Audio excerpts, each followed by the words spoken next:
오늘 하나님 말씀 본문은 사도행전 2장 42절입니다. 사도행전 2장 42절.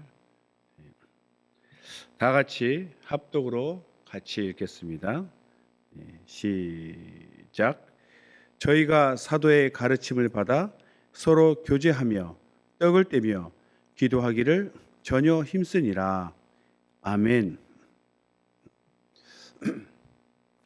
오늘 그 본문의 말씀은 초대교회 그 성령 충만한 교회의 모습을 단편적으로 간단하게 설명해 놓은 구절입니다.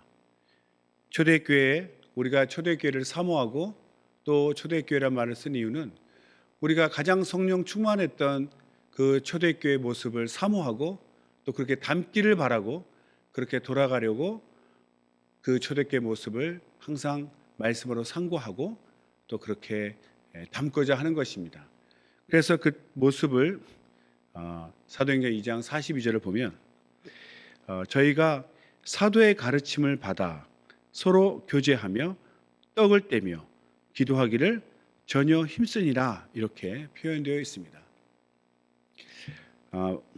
본문을 조금 이렇게 연구해 보도록 하겠습니다. 사도의 가르침이라는 말이 나옵니다. 사도의 가르침. 우리가 디다케라고 원문에 나오죠. 디다케라는 이 사도의 가르침은 원문에서는 이 사도가 복수형으로 되어 있습니다. 사도들. 한글로는 사도라고 표현되어 있지만 원문에서는 사도들입니다. 12사도가 있었죠. 그래서 그 사도들은 하나님 말씀을 가르칠 수 있는 그런 예수님으로부터 그 권세를 위임받고 각각 그 하나님 말씀을 가르치는 그 임무를 수행했습니다. 그래서 그 사도들은 복수로 여러 명이 말씀을 가르쳤지만 그 말씀은 무엇입니까? 사도들이 가르쳤지만 사도들이 전했던 그 가르침은 바로 예수님의 말씀과 예수님의 삶이었죠. 예수님의 행동들. 그러니까 주님의 가르침과 그의 삶을 사도들이 가르쳤던 것입니다. 그래서 디다케 사도의 가르침 할 때는 내용은 예수님의 가르침과 삶이고 전하는 사람들이 사도들 뿐이죠. 여기서 우리가 주목해야 될 것은 전하는 사람은 이렇게 사도들로 여러 명의 복수지만 그 내용은 단수로 되어 있습니다. 그러니까 사도들은 복수로 되어 있지만 그 가르침은 단수로 되어 있다는 얘기는 그 내용이 같은 것을 전했다는 것이죠. 그러니까 전하는 사람은 복수로 다양하지만 가르침은 한 가지, 곧 예수님의 말과 삶을 가르쳤다. 그래서 그 가르침에는 통일성이 있는 것입니다. 다시 말해 사도들이 자기 것을 가르친 것이 아니라 예수님의 것을 전한 것이죠. 지금도 많은 사람들이 하나님 말씀을 전하고 있습니다. 그런데 간혹 보면 특별히 자기가 어려운 말씀을 풀었다, 자기 영감이 뛰어나다, 자기를 내세우고 자기를 높이는 자들이 있는데 굉장히 위험한 행위죠. 우리는 이 말씀에서도 항상 전하는 사람은 수없이 늘어나서 많을수록 좋겠죠. 하나님 말씀을 전하되 그 가르침은 오직 예수님의 가르침과 예수님의 말씀, 예수님의 삶이어야 된다. 그러니까 전하는 자는 다수일지라도 가르침은 한 가지 단수로 표현된 것을 우리가 주목해야 됩니다. 그리고 서로 교제하며 이런 단어가 있습니다. 여기 교제하면은 이제 코이노니아인데요. 이 교제는 사실 세상의 교제하고 완전히 다르죠. 세상 친목 모임, 세상의 그런 동아리, 동호회 같은 것은 그 자기들의 추구하는 목적이 있습니다. 그 목적을 위해서 모였고 또 사람과 사람 간의 친목, 사람과 사람 간의 어떤 친밀을 위해서 서로 교제하는 것인데 초대교회의 이 교제라는 것은 사실 하나님과의 관계가 하나님의 말씀을 실천하는 그런 교제를 얘기합니다. 먼저는 하나님과 나와의 관계가 있고 하나님의 가르침을 받은 디다케 그 사도들로부터 전에 받은 예수님의 가르침을 실천하는, 즉 서로 간에 서로 봉사하고 어려움을 서로 돕고 또 물질적으로도 도운 그런 교제를 말하는 것이죠. 초대교회 때는 성령 충만했기 때문에 어떤 재산을 내 것이다 네 것이다 이렇게 나누지 아니하고 정말 함께 서로 통용했다고 나옵니다. 모든 것을 함께 우리의 것으로 통용할 정도로 믿음이 충만했고, 그래서 서로의 핍절한 자, 가난해서 고통을 겪는 자가 없도록, 정말 많이 가진 자도 없고 적게 가진 자가 없도록, 내가 능력 많아서 많이 벌었으니까 다 내 것이다 이러지 아니하고 모두가 사도들 발 앞에 내려놓고 사도들이 그것을 사람들에게 필요에 따라 나눠줬다고 되어 있습니다.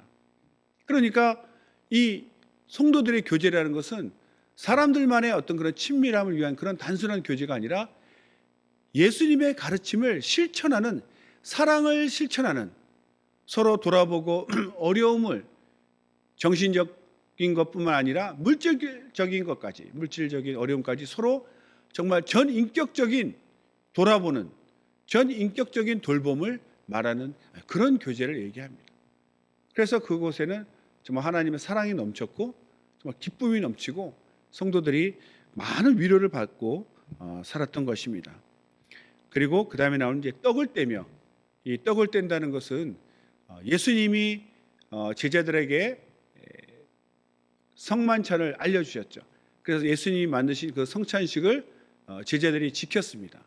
그래서 예수님이 말씀하신 그 떡을 떼는 그 유월절 마지막 그 만찬을 실천했던 그 성만찬을 얘기하기도 하고, 또 초대교회 때는 애찬이라고 해서 성찬과는 조금 구별돼서 함께 모여서 자기가 각각 집에서 먹을 것을 준비해 와서 서로 함께 나누는, 그 교제할 때 함께 나누는 그런 음식을 준비해 놓은 것을 이제 애찬이라고 하는데, 초대교회 때는 이것을 특별히 구분 없이 성찬도 행하고 애찬도 행했습니다. 그런데 이제 우리가 고린도서에도 나오지만 후에 이제 고린도 교회는 이제 빈부차가 많았는데 그 학자들의 설에 의하면 먼저 그 부자들은 많이 또 좋은 것을 많이 가져왔는데 일을 특별히 안 하니까 일찍 모여서 그 애찬을 하기 위해서 가져온 음식들을 미리 먹게 되는 거죠.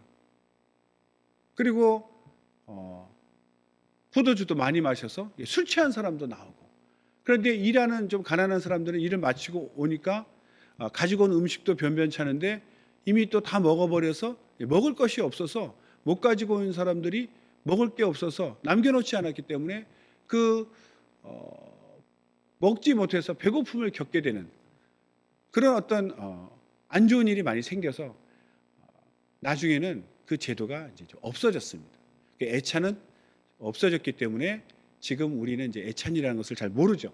성찬식만 행하고 있습니다. 그리고 이제 기도하기를 전혀 힘썼다. 기도라는 것이 다 알다시피 우리가 영혼의 호흡 아닙니까? 먼저 하나님과 기도를 통해서 내 영혼이 하나님과 교통하고 그때 받은 은혜를 또 성도들과 나누는데, 우리가 기도할 때 하나님과 기도도 하지만 도구라는 기도가 있죠. 서로를 위해서 기도해 주는 것입니다. 나는 기도하고 싶은데 너무 마음이 어렵고 또 억압돼 있거나 또는 육체가 너무 병들고 힘들어서 기도하고 싶지만 힘이 없어 기도 못할 때도 있습니다. 이런저런 이유로 기도 못하는 사람들을 위해서 대신 기도해 주는 거죠. 우리는 대신 해준다는 것에서 굉장히 은혜를 받아야 됩니다. 왜냐하면 우리가 우리 죄를 스스로 갚을 수 없을 때 주님께서 우리 위하여 대신 십자가에서 돌아가심으로 우리 죄를 사해 주셨죠. 대속해 주신 은혜가 있습니다.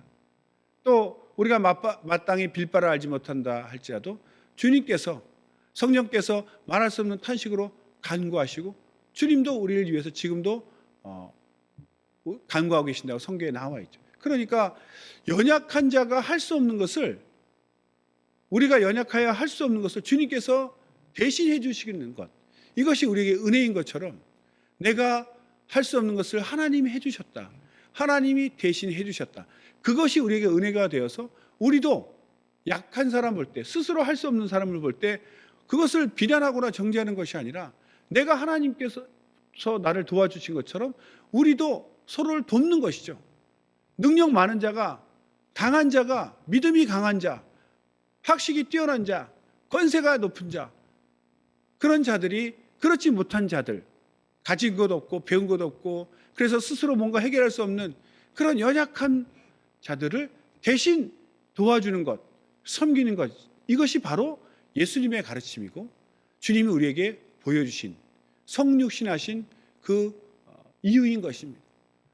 그래서 우리는 항상 나보다 부족한 자들을 무시하거나 판단하는 것이 아니라 그들을 불쌍히 여기고 그들을 돕고자 하는 그것이 바로 예수님의 마음이고 성령 충만한 사람의 모습인 거죠.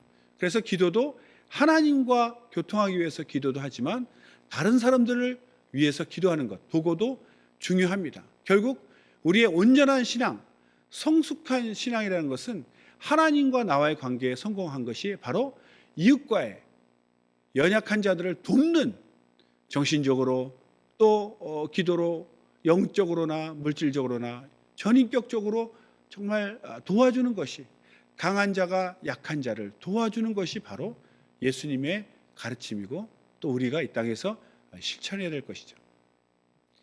그리고 이제 마지막에 전혀 힘쓰니라 이런 단어가 있습니다. 이 교제하는 것이나 떡을 떼는 것이나 기도하는 것이나 다 이렇게 한 가지로 연결되어 있고 이것은 차별이 없습니다. 그래서 이 모든 것을 다 힘썼다고 나와 있죠. 그러니까 가르침을 받는 것이나 서로 교제하는 것이나 기도하는 것이나 떡을 떼는 것이나 이것이 어떤 취미활동처럼 하고 싶을 때 하고 쉬고 싶으면 쉬고 그런 성격이 아니고 전심을 다해서, 이 전혀라는 것은 옛날 표현이죠. 정말 오로지 힘을 다해서 전심전력하는 것을 말합니다. 그러니까 이것은 정말 우리가 힘을 다해서 무엇을 하든지 힘을 다해서 하는 것이죠. 왜냐하면 이 모든 것이 주님이 우리의 믿음과 우리 영혼을 지키기 위해서 주신 교회라는 곳의 참 모습이기 때문입니다. 교회는 이런 모습을 통해서, 이런 행위를 통해서 믿음을 지켜나가고 또 우리의 신앙을 성숙하게 완성해 가는 것이죠. 그러니까 내가 신앙생활 할 때 그냥 건성으로 하는 사람은 세월 지나도 보면 특별히 발전이 없고 항상 그 상태에서 이렇게 머물러 있는 것을 봅니다. 굉장히 안타깝죠. 그러나 정말 힘을 다해서 한 사람은 기도를 해도 확실한 응답을 받고 말씀을 들어도 확실하게 체험하고 깨달음이 있고 정말 이 생명, 예수님의 그 생명이 막 넘쳐나는 것을 우리가 알 수 있습니다. 짧게 기도하더라도 시간이 없어서 짧게 기도하더라도 정말 힘을 다해야 할 때는 그 짧은 기간 기도하고 말씀을 받지만 정말 큰 감동으로 내 영혼이 채워지는 것을 경험할 수 있습니다. 그래서 이 모든 것을 마지막에 힘을 다해서 기도하는 것이 정말 중요합니다. 정말 세상에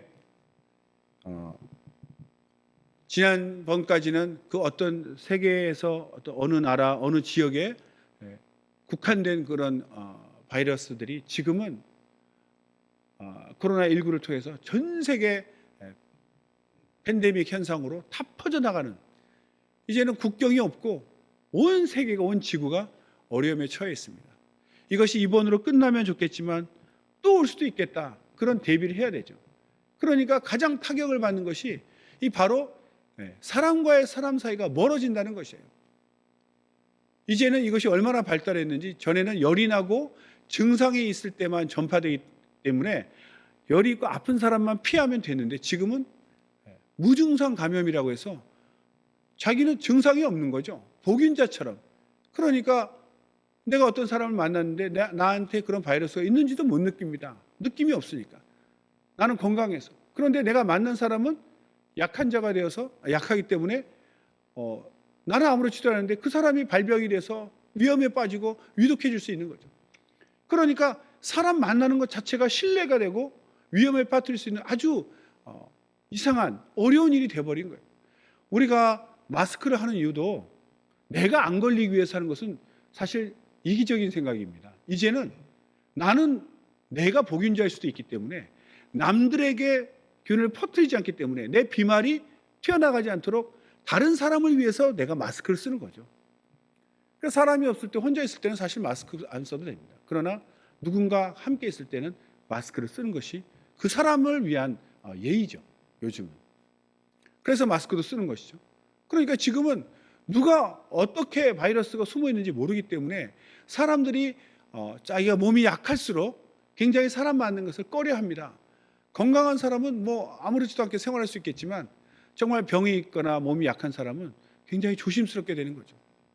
그래서 이제는 뭐 내가 건강하다고 해서 사람을 막 만날 수 있는 것도 아닙니다. 사람을 통해서 옮다 보니까 사람 만나는 이것이 어려운 일이 되고 물리적 거리가 계속 멀어지는 거죠. 그러니까 예배는 사람들이 모이는 곳이고 교제가 있는 것이 교회인데, 교회라는 이 특성이 함께 모여 예배드리고 함께 나눔이 있는 곳인데, 이곳이 바로 바이러스가 전파되는 온상이 될 수 있다는 이 염려 때문에 예배도 막 온라인으로 드리고 다 이렇게 흩어지고 있습니다. 그러니까 모여서 서로 이렇게 힘을 얻고 이랬는데 이제는 얼굴도 보기 힘들고 만남이 없어지니까 신앙생활 굉장히 힘들어지는 거죠. 그러나 중요한 것은 환경에 밀려서, 환경에 져서 그냥 믿음이 떨어져 가는 대로 그렇게 머무는 것이 아니고, 우리는 환경을 극복할 수 있는 새로운 아이디어로 우리 믿음을 지켜야 됩니다. 교회라는 것이 하나님과 나와의 관계와 또 성도 간의 교제, 이 코이노니아가 있지 않습니까? 그래서 하나님께서 교회를 만드실 때는 이렇게 성도 간의 교제가 필수라고 얘기하시는 거죠. 나 홀로 신앙생활은 정상이 아닙니다. 나 혼자 있어도 별 신앙에 문제 없다. 그렇죠. 믿음 좋은 사람은 혼자서도 할 수 있습니다. 그러나 혼자 신앙생활 한다는 것은 어떤 비교, 기준이 없기 때문에 자기가 서서히 식어가도 자기가 믿음이 식는지를 알 수가 없어요. 서로가 서로를 돌아봄으로써 서로가 상생하고 서로의 믿음을 서로 돌아봄으로써 서로의 믿음이 지켜지는 것인데, 나 홀로 있을 때는 정말 믿음이 정말 좋은 사람들은 큰 어려움이 없겠지만 믿음이 연약한 사람들은 굉장히 어려움을 겪게 됩니다. 곤란해지죠. 그래서 비록 얼굴은 못 본다 할지라도 요즘은 또 화상으로 얼굴 볼 수 있습니다. 직접 육성을 통하지 않더라도 전화할 수도 있고 또 온라인 채팅할 수도 있고, 이제는 하나님이 온라인 세계를 미리 만들어 놓으신 것, 이런 것도 없었다면 정말 우리는 서로 교통할 길이 없어서 막막했을 것입니다. 그러나 문명에 이미 온라인이라는 그런 문명이 생겨났기 때문에 우리는 그걸 또 이용하는 거죠. 오프라인에서 힘들다면 온라인을 통해서라도 서로 충분히 교통하고, 물론 직접 대면하는 것 같지는 않지만, 그러나 상황이다 보니까 환경에 밀려서 그냥 어쩔 수 없나 보다가 아니라 더 적극적으로 온라인을 사용해서라도 우리가 서로가 돌아보는 것이 중요합니다. 교회 생활이라는 것 자체가 홀로 신앙생활을 하는 것이 아니라 하나님께 받은 사랑을 서로 나누는, 서로 돌아보고 서로 믿음을 돌아봄으로써 각각 믿음이 지켜지는 거죠. 이것이 교제의 중요점입니다. 그래서 우리는 교회 생활을 정말 믿음이 떨어진다 이렇게 수동적인 그런 자세를 하는 것이 아니라 적극적인 마음가짐으로 오프라인이라는 방식이 안 통하면 온라인이라는 새로운 방식으로, 아니 더 좋은 방식이 있다면 더 좋은 방식으로 정말 우리는 계속해서 교제를 해나가고, 그래서 믿음을 더욱더 지켜나갈 수 있어야 되는 거죠. 신앙생활에 있어서 하나님과의 교통과 아울러 성도 간의 교제가 정말 중요합니다. 하나님의 말씀은 이 땅에서 실천되어져야 됩니다. 그것이 먼저 성도 간의 교제로 나타나는 것이죠. 내가 하나님께 받은 사랑을 어떻게 보여줍니까? 성도 간의 교제로 우리가 나가는 거죠. 그래서 적극적인 신앙생활이 필요하다. 이런 환경을 통해서 우리의 믿음의 그 분량을 체크할 수도 있다고 생각 들었습니다. 정말 육신에 살아가는 가족을 매일 보다가 어떤 환경적인 어려움을 통해서 볼 수 없게 되었어요. 그러면 잘됐다, 얼굴도 안 보고 잘 지내라, 이렇게 됩니까? 무슨 수를 써서라도 만나려고 하죠. 정말 국경을 넘고 무슨 방법을 써서라도 정말 철조망을 뚫고서라도 서로 만나려고 합니다. 왜? 사랑하기 때문에, 보고 싶고 만나고 싶기 때문에 편지를 써서라도 서로 관계가 끊어지지 아니하고 언제 어느 날 어디서 만나자 계속 연락하고 잊지 않으려고. 그처럼 교회 생활도 영적인 가족이기 때문에 우리가 서로 사랑한다면 정말 보고 싶어서 이렇게 만나지 못하고 보지 못하는 것이 안타까워서 서로가 서로를 위해서 막 영적으로 기도를 통해서 서로의 영혼을 축복하고 믿음이 떨어지지 않기를 막 기도해주고 또 전화나 또 온라인을 통해서 서로 안부를 묻고, 이것이 사랑하는 이유죠. 사랑하기 때문에 이 모든 일이 일어납니다. 어쩔 수 없이 모였고 어쩔 수 없이 얼굴 봐야 했다면 이제는 안 봐도 되니까 너무 좋다. 그것은 사랑으로 모인 그런 교회의 공동체가 아니었다는 증거입니다. 그래서 오히려 이런 환란이라고 생각할 수 있는 이런 환경을 통해서 오히려 우리의 생각이 돌이켜지고 자신의 믿음을 되돌아볼 수 있는 귀한 기회라고 생각합니다. 정말 내가 어떤 누구의 강요나 지시에 의해서 어떤 율법적인 어떤 신앙에 의해서 모였다면 그것은 아니구나. 정말 주님이 나를 찾으시듯이 내 영혼을 사랑하시듯이 우리도 서로의 영혼을 사랑하고 서로의 영혼을 돌아보고 싶어서 보고 싶어서 연락을 취하고 만나고 교통하는 그 마음이 내게 있는가를 확인하게 되는 것입니다. 그래서 오히려 이 상황을 통해서 정말 성도 간의 교제, 성도 간의 그 코인원회가 얼마나 소중한지를 다시 한번 깨닫고 A라는 방법이 안 되면 다른 방법을 통해서라도 오프라인에서 어렵다면 온라인을 통해서도 충분히 우리가 서로를 돌아보고 서로의 믿음을 지켜나갈 수가 있는 것입니다. 그래서 하나님께 받은 사랑을 서로가 돌아볼 수 있는 이 교제야말로 완성된 성숙한 교회 생활이요 나의 믿음의 성숙함이라고 말할 수 있습니다. 주님께서 나를 먼저 찾아주시고 주님께서 나의 연약함을 채워주신 것처럼 우리도 서로 먼저 연락하고 먼저 손 내밀고 먼저 돌아볼 수 있는 정말 은혜 받은 자의 증거, 먼저 대신 주님이 우리를 찾아주시고 갚아주신 것처럼 우리도 먼저 찾고 대신 도와줄 수 있는 그런 성숙한 믿음의 사람들 되기를, 그런 교회가 이루어지기를 소망합니다. 기도하겠습니다.